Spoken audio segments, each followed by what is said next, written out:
Lalit B Sharma का सादर प्रणाम। श्री राधे राधे। भगवान भाव के भूखे होते हैं। वह अपने भक्तों में कोई भेद नहीं करते।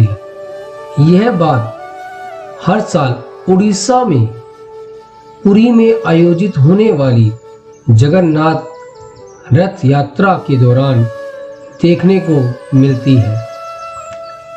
इस रथ यात्रा के दौरान भगवान जगन्नाथ जी का रथ एक मुस्लिम की मज़ार पर रुकता है। यह मुस्लिम भगवान जगन्नाथ का भक्त था, लेकिन मुसलमान होने के कारण उसे कभी भी मंदिर में प्रवेश करने को नहीं मिला। वह भगवान के दर्शन किए बिना ही इस दुनिया को अलविदा कह गया। लेकिन मरने से पहले उसने कहा था कि मेरी भक्ति में अगर शक्ति है, अगर सच्चाई है, तो प्रभु मेरी मजार पर जरूर आएंगे। और कुछ समय बाद ऐसा ही हुआ। एक समय की बात है जब भारत पर मुगलों का शासन था।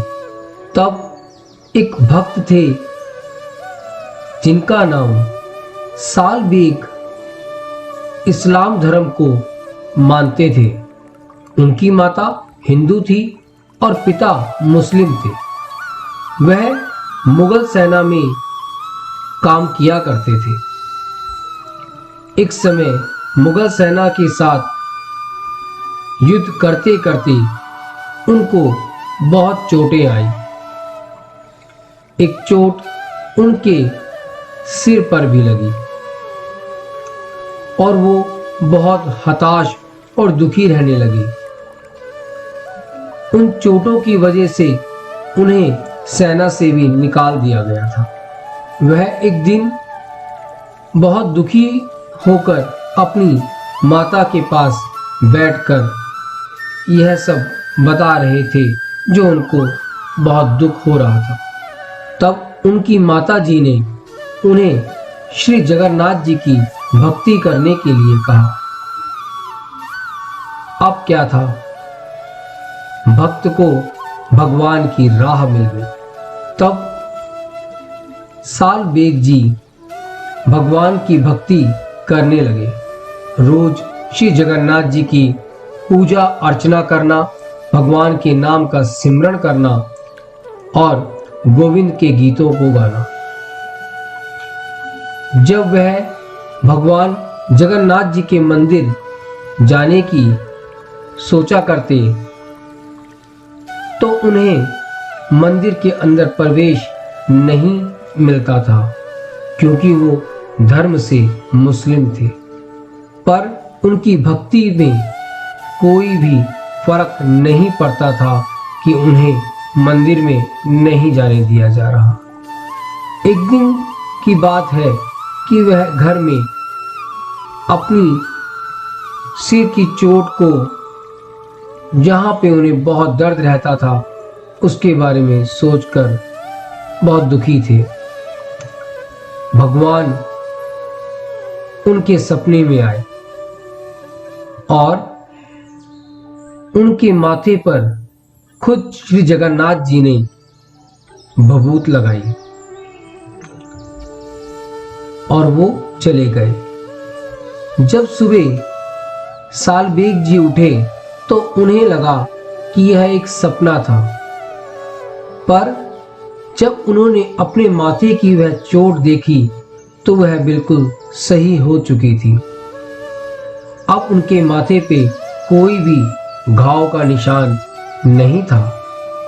वह बहुत ही खुशी के साथ श्री जगन्नाथ जी का जयकारा करने लगे और भाव से भरते हुए साल बेग जी तुरंत जगन्नाथ जी के मंदिर की तरफ दौड़ पड़े। लेकिन वही मुसलमान होने के कारण मंदिर में प्रवेश नहीं मिला। ऐसे में वह मंदिर के बाहर बैठकर ही भगवान की भक्ति करने लगे। प्रभु का नाम जपना और उनके भजन लिखते रहना, धीरे धीरे उनके भजन अन्य भक्तों की जबान पर भी चढ़ने लगे। भगवान की भक्ति करते करते साल बेग जी की मृत्यु हो गई। लेकिन अपनी मृत्यु से पहले वह कहते हैं कि यदि मेरी भक्ति में सच्चाई है तो मेरे प्रभु मेरी मज़ार पर जरूर आएंगे।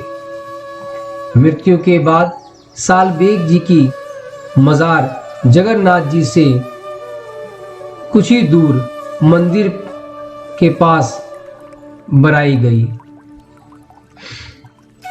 साल बेग जी की मृत्यु के कुछ महीने बाद जब जगन्नाथ जी की रथ यात्रा निकल रही थी, तब उनकी मज़ार के सामने रथ आकर रुक गया। बहुत प्रयास किए गए, बहुत कोशिशें की गई, पर रथ अपनी जगह से हिल भी नहीं रहा था। तब एक भक्त ने राजा को साल बेग जी की भक्ति के बारे में बताया और जो उन्होंने कथन कहा था उसके बारे में बताया।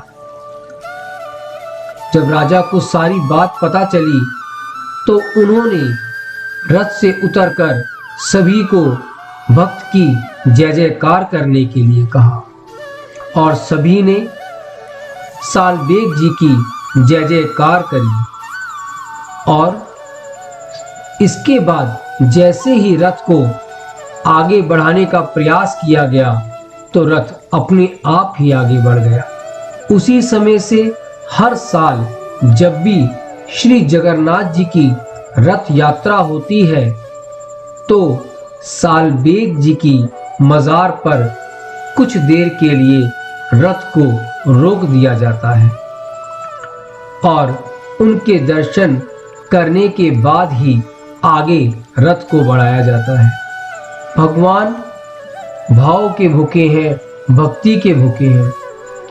भगवान किसी पे भी रीझ जाते हैं, वह किस धर्म का है, किस मजहब का है, भगवान को इससे कोई लेना देना नहीं है।